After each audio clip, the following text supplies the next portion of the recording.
আওয়ামী লীগকে বাদ দিয়ে কি এই নির্বাচন হবে? আপাতত তো মনে হচ্ছে আওয়ামী লীগকে বাদ দিয়ে হবে, কারণ জামাত তো আওয়ামী লীগকে চায় না। বিএনপি এক সময় বলতো আমরা ইনক্লুসিভ ইলেকশন চাই, তাদের সুরও হঠাৎ চেঞ্জ হয়ে গেল যখন আওয়ামী লীগকে নিষিদ্ধ করা হলো। আওয়ামী লীগকে নিষিদ্ধ করার আগে তারা এক সুরে কথা বলেছিল, আওয়ামী লীগকে নিষিদ্ধ করার পরে তারা আরেক সুরে কথা বলছে। তো তাতে করে মনে হয় যে এখন তারা সবাই একমত যে আওয়ামী লীগকে বাইরে রেখে একটা নির্বাচন করবে এবং সেখানে সিট ভাগাভাগি হবে। এখন ভাগাভাগিটা কি পর্যায়ে হবে, কেমন হবে, সেটা নিয়ে কামড়াকামড়ি হবে। সেটা হয়তো সামনে আরো বেশি চলবে এবং বাক বিতণ্ডা বাড়বে তাদের। এটাই চলতে থাকবে এবং আওয়ামী লীগও আমার মনে হয় আপাতত এটা মেনে নেবে, কারণ এছাড়া তো তাদের উপায় নাই। তারা তো তাদের কোনো রাজনৈতিক কার্যক্রম না থাকলে, তারা কোথাও ক্যাম্পেইন করতে না পারলে এই ধরনের একটা ইলেকশনে তারা অংশ নিয়ে কোনো লাভ নাই, তারাও বোঝে। বরং তাদের একটা লেজিটিমেসি দাঁড়ায় যায় যে আমাদেরকে ইলেকশন করতে দেওয়া নাই, আমাদেরকে নিষিদ্ধ করে রেখেছো। তখন একটা নতুন সরকার যারা আসবে তাদের উপর তারা একটা চাপ তৈরি করতে পারবে। আমি আজকেও কিছু লোকের সাথে দেখা হয়েছিল আওয়ামী লীগের, তারা বলছে যে আমাদেরকে যে নিষিদ্ধ করে রাখছে এটা বরং ভালো হয়েছে, এমনিতেও তো কাজ করতে পারতাম না আমরা, বরং এখন আমাদের কথা বলার অধিকার বাড়লো আরো, যে আমরা যে নিষিদ্ধ ছিলাম আমাদেরকে কাজ করতে দেয় নাই, কার্যক্রম নিষিদ্ধ করার যে বিষয়টা আর কি। তো আমি তাদের কথা একেবারে যে হজম করেছি তা না, আমার মনে হয় যে তারও একটা যুক্তি আছে। যে আওয়ামী লীগ তো আসলে ইমিডিয়েটলি যদি আওয়ামী লীগকে দেওয়া হলেও যে তারা যে ভালো রেজাল্ট করবে তা না, কারণ মানে মাত্র তাদের যে সমস্ত জুলাইতে যে সমস্ত কার্যক্রম করেছে তারা, সেগুলো এত সহজে তো মানুষ ভুলে যায় নাই, তাই না? বাংলাদেশে যেটা হয় কি, আপনি আসলে আপনাকে আমি গ্রহণ করব কিনা সেটা অনেক সময় নির্ভর করে এখন যে আছে তাকে আমি কতটা ঘৃণা করি। হ্যাঁ, this is not love for Hasan but hatred to Yazid. যে ইয়াজিদকে আমি পছন্দ করছি না সেজন্য হাসানকে পছন্দ, হাসানের জন্য ভালোবাসা নয়, ইয়াজিদকে পছন্দ করি না, সেটা হচ্ছে বিষয়। তো এখন আওয়ামী লীগকে গ্রহণ করবে কিনা সেটা নির্ভর করছে বিএনপি বা আদার্স কে কতটা অজনপ্রিয় হয় সেটার উপরে। অজনপ্রিয় হইলে তখন এদেরকে ডাকবে, এরা তো এদের থেকে ভালো ছিল। এটাই রাজনীতি বাংলাদেশে দীর্ঘদিন থেকে চলে আসছে, এটাই হবে। দ্বিদলীয় রাজনীতির যে ধারা সেটাই ডমিনেট করবে। জি, সেক্ষেত্রে ধরেন দেশে কি স্টাবিলিটি আসবে যদি আওয়ামী লীগকে ছাড়া নির্বাচন হয়? সেই ক্ষেত্রে কি দেশে কোনো স্টাবিলিটি, যেই একটা স্থিরতা দরকার এই মুহূর্তে, সেটি কি হবে? আওয়ামী লীগের ছাড়া নির্বাচন হলে স্টেবিলিটি আসবে কিনা, স্থিতিশীলতা থাকবে কিনা, সেই প্রশ্নটা আসলে নির্ভর করছে রাজনৈতিক সমঝোতার উপর।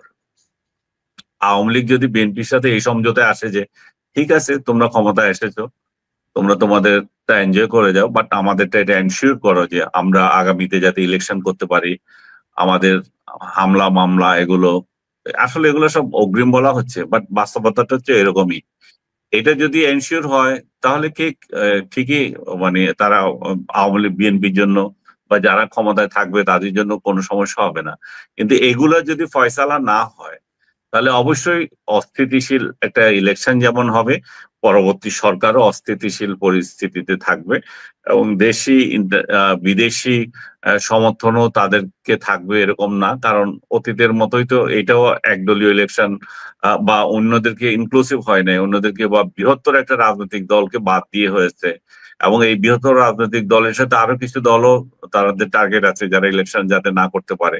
তো সবকিছু মিলিয়ে তখন গ্রহণযোগ্যতাটা যেমন কমে যাবে, এই গ্রহণযোগ্যতাটা কমে গেলে তো তারাও কতদিন টিকবে। কিন্তু আমি মনে করি না যে একেবারে ফেলে দেওয়ার মতো কিছু হবে। আমার মনে হয় যে একটা সমঝোতা হবে তখন, বা এই অস্থিরতা কমে তারা একটা সমঝোতার মধ্যে যাবে। মানে সেই সমঝোতা করতে হলে তো আওয়ামী লীগের সঙ্গে কথা বলতে হবে নাকি? হ্যাঁ, অবশ্যই আওয়ামী লীগের সাথে কথা বলতে হবে, কারণ পরিস্থিতি আহ ঘোলাটে করার ক্ষমতা তো শুধু আওয়ামী লীগই রাখে তখন, এটা তো না।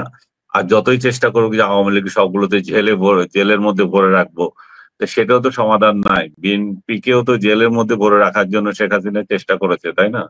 আমরা তো দেখলাম 2018 সালে কি একটা ন্যাক্কারজনক ইলেকশন হলো। একটা সাধারণ ছেলে পেলে এদেরকে ধরে ধরে সবাইকে জেলের মধ্যে ঢুকিয়ে দেওয়া হলো ইলেকশনের আগে। তারপর ইলেকশনের পরে ছাড়লো এবং এক একজনকে বিনা বিচারে কতগুলো যে মামলায় ঝুলিয়ে দিল। সেই মামলা এখনো মনে হয় কোনো কোনো রাজনৈতিক দলের নেতা হয়তো এখন কিছু কর্মসূচি নিয়েছিল মামলাগুলো বাদ দেওয়ার জন্য, হয়তো চলে গেছে।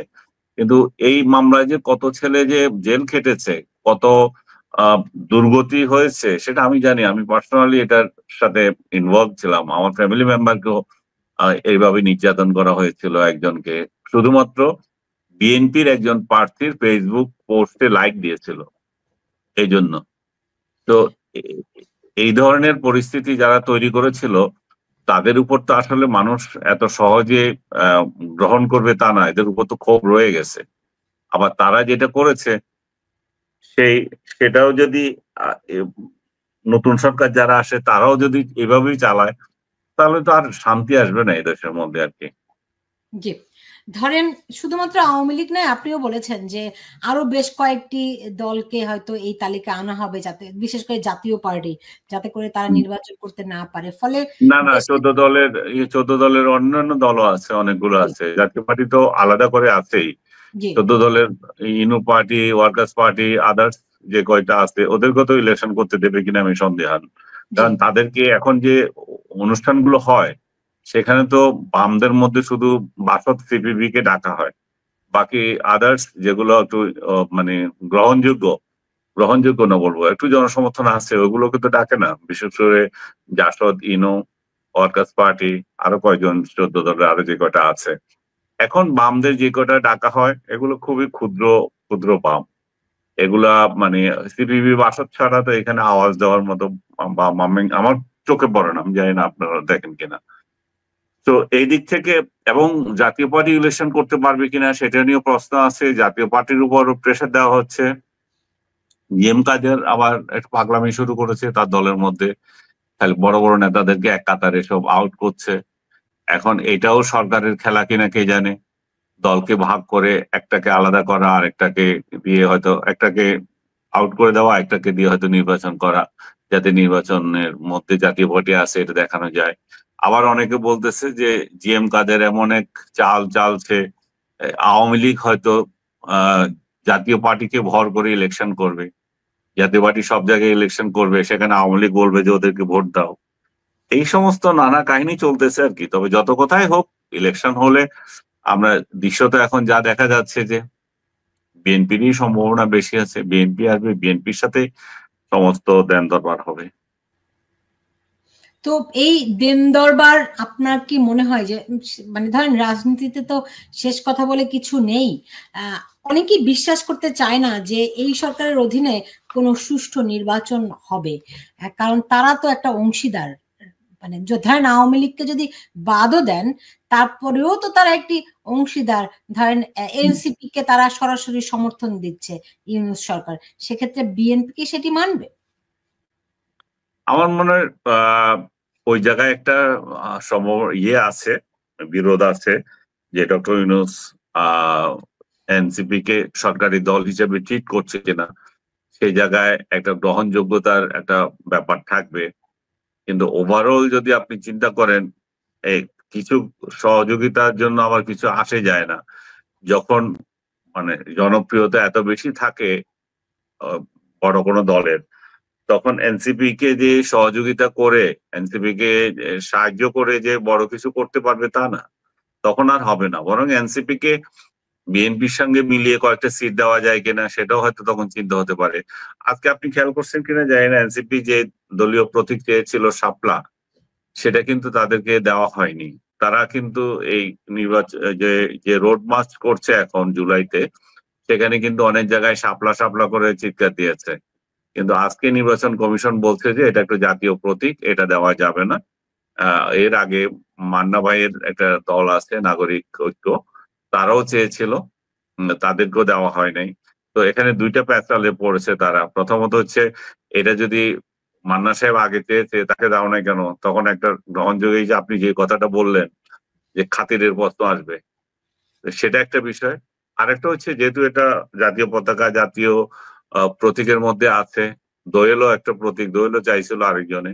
তো শাপলার প্রতি যদিও বলছে যে তারা ওই রকম কোনো ইয়ে নেই, মানে আইন নাই সংবিধানে ওই জাতীয় বেশিরভাগ মানে বাধ্যবাধকতা নাই, তারপরে যেহেতু জাতীয় প্রতীক, এটা তারা বিতর্ক এড়ানোর জন্য শাপলা দিচ্ছে না। তো শাপলা দিচ্ছে না মানে হচ্ছে যে ডক্টর ইউনূস চাইলেই যে তাদেরকে সব দিয়ে দিতে পারবে আইন বহির্ভূত ভাবে, সেটা হচ্ছে না। এবং এটা একটা সাইন কিন্তু, এখন সবাই বুঝবে যে না, উনি যতই দিতে চেয়েছিলেন যেভাবে চান বা তারা যেভাবে চায় সে সবই হবে তা না। তারা বোধহয় আরো দুইটা প্রতীক চেয়েছে বিকল্প হিসাবে, কলম চেয়েছে, মোবাইল চেয়েছে। আমার মনে হয় মোবাইলটাই দিবে, হাতে হাতে থাকবে, তরুণদের একটা প্রিয় গ্যাজেট। তো এটাই হয়তো নিতে পারে, জানি না এখন সাপড়াটা তারা মেনে নিবে কিনা, নাকি এটাই নিয়েও বলবে যে প্রতীক পাইলাম না কেন, আমরা ভোটে যাব না, কে জানে।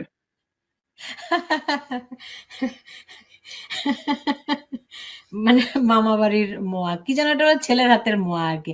এনিওয়ে, ধরেন একটি প্রশ্ন খুব মানে জটিল ভাবে আসে, প্রশ্নটা করতেও আমার একটু শঙ্কা লাগে, তবু প্রশ্নটি করতে চাই আমি। সেটি হচ্ছে যে ধরেন নির্বাচনের সঙ্গে সঙ্গে এই সরকারকেও তো একটা এক্সিট খুঁজতে হবে, সেটি কি মসৃণ হবে? সেটা তো মসৃণ হবে, সেটা চুক্তি তো হয়ে গেছে অলরেডি। কিরকম? সেটা তো লন্ডন বৈঠকে বোঝা হয়ে গেছে। ইলেকশন দিবেন, যথারীতি ভাবে ক্ষমতা হস্তান্তর করবেন শান্তিপূর্ণভাবে, এবং আপনারা শান্তিপূর্ণভাবে বিদেশে অবস্থান করবেন যে যেখানে যেতে চান। আর দেশে যে থাকতে চাইলেও যদি হয়তো আইন শৃঙ্খলা পরিস্থিতি যদি কুলায় তাহলে থাকবেন, এরা তো থাকবে না কেউ, এটা তো সবাই জানে। বেশিরভাগই তো এরা বিদেশে পাসপোর্টধারী এবং বিদেশেই থাকবে, বিদেশে চলে যাবে। তো সেটা যাতে শান্তিপূর্ণ হয়, বিএনপি সে নিশ্চয়ই সেই ব্যবস্থা করবে। এটা কিন্তু আপনি ভুলে যান নাই যে 111-এর সময় একই কাণ্ড ঘটেছিল। আওয়ামী লীগ সরকার 111-এর কুশীলব যারা ছিল তাদেরকে একইভাবে দেশের বাইরে পাঠিয়ে দিয়েছিল, বা দেশের বাইরে শান্তিপূর্ণভাবে যেতে দিয়েছিল। তাদের বিরুদ্ধে কোনো মামলা হয় নাই, তারা কোনো দেশে কেউ নাই। ওই সময় যদি অন্য কোনো সরকার আসতো, বিশেষ করে কয়দিন আগেই তো বিএনপি নেতারা অভিযোগ করলো যে তারেক রহমান এবং বেগম জিয়াকে যারা নির্যাতন করেছে তাদের বিরুদ্ধেও ব্যবস্থা নেওয়া হোক। এখন বিএনপি যদি ক্ষমতা আসতো তাহলে তো ব্যবস্থা ঠিকই নিত, কিন্তু বিএনপি তো ক্ষমতা আসেনি তখন, তাই না? কারণ তারা এমন মেকানিজম করেছে যাতে করে আওয়ামী লীগের ক্ষমতায় আসে, এবং আওয়ামী লীগ এসেছে। ভোট কিন্তু বিএনপি কম পায় নাই, তখন ভোট অনেক পেয়েছে, কিন্তু অঙ্কের হিসাবে তারা 33 সিট বা 30 সিট পেয়েছে। তো এই সমস্ত সূক্ষ্ম কারচুপি বা যেটাই বলেন সূক্ষ্ম কারসাজি, এগুলো চলবে এখানেও। হয়তো দেখবেন যে সূক্ষ্মভাবে আহ বিএনপি থাকবে, বিএনপি যদি না আসে এটা তোকে বিশ্বাসও করবে না ইলেকশন। এখন বিএনপি যদি না আসে কেউ ইলেকশন বিশ্বাস করবে না, তা আওয়ামী লীগ না আসলে লোকে বিশ্বাস করবে? আওয়ামী লীগ তো নাই, ইলেকশনেই নাই। আমি বলছি যে ইলেকশনের ফলাফলের কথা। আপনি আওয়ামী লীগ যদি না থাকে তাহলে কে ভোট দিবে তখন? জি। আওয়ামী লীগ যদি ইলেকশনে আসে তখন দেখা যাবে যে কে কত ভোট পেয়েছে। তারপরও আমি মনে করি না যে আওয়ামী লীগ ওখানে জেতার মতো পরিস্থিতি হবে বিএনপির সাথে, কারণ বিএনপি দীর্ঘদিন থেকে ইলেকশনের বাইরে, তাদের জনপ্রিয়তা অনেক বেড়েছে। তারপর আওয়ামী লীগের সাথে এত বড় কাণ্ড ঘটে গেল, তারপর বিগত 17 বছর ধরে তারা ক্ষমতায় আছে। তো এন্টি ইনকামবেন্সির একটা বিষয় তো থাকে, যে সরকার যারা ক্ষমতায় থাকে তাদের প্রতি এক ধরনের তৈরি হয়, বিরোধ তৈরি হয়, স্বার্থের বিরোধ থাকে, মানে অনেক ধরনের বিরোধ তৈরি হয়। সেই বিরোধের ফলে তো তারা শিকার হয়। এখন কথা হচ্ছে যে হয়তো 2 বছর পরে এই বিরোধ কতটুকু থাকবে, এই বিরোধ মানুষ যে তাদেরকে আহ যেভাবে আহ দেখতো, বা যেভাবে সরাসরি বলে মানুষ যদি তাদেরকে ঘৃণা করতো, সেই ঘৃণার পরিমাণ কতটুকু থাকবে সেটা তো হয়তো কমেও যেতে পারে 2 বছর পরে। কারণ এই সরকার কি কাণ্ড করছে সেগুলোর উপরে নির্ভর করে। এই সরকার তো ভালো কাণ্ড করছে এখনো পর্যন্ত তারা তেমন প্রমাণ দিতে পারে নাই। এই সরকারের কার্যক্রম তো আওয়ামী লীগ থেকে খুবই সব সেক্টরে উন্নত, সেটাও তারা প্রমাণ দিতে পারে নাই। সেই জন্য হয়তো তাদের জনপ্রিয়তা আরো বাড়বে, কিন্তু তার মানে এই নয় যে তারা ক্ষমতা যাওয়ার মতো ভোট পাবে, আমি বিশ্বাস করি না অন্তত।